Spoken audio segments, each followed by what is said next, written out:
राजस्थान का लोग पूरा देश में जाते हैं और देश का निर्माण में योगदान करते हैं, व्यवसाय भी करता है, साथ साथ में वो समाज का निर्माण का काम भी करते हैं।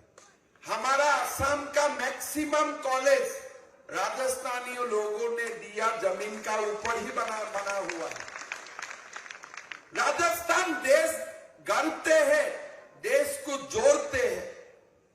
कौन सा देश का प्रदेश है, कौन सा गांव है जहां राजस्थानी लोगों को दिखाई नहीं देता? आप बोलिए।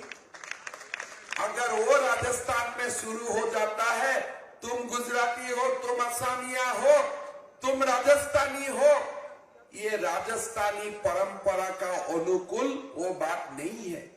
गहलोत जी चुनाव आएगा जाएगा, कोई मुख्यमंत्री बनेगा नहीं बनेगा, लेकिन इसके लिए हमें असमिया, गुजराती, राजस्थानी राजनीति करने का जरूरत नहीं होते। भारत को मत तोड़ो। और मैं तो एक बात अच्छा से जानता हूं, गुजरात का लोगों का दिल में जितना नरेंद्र मोदी होते हैं ना, उससे ज्यादा राजस्थानी लोगों का दिल में नरेंद्र मोदी होते हैं।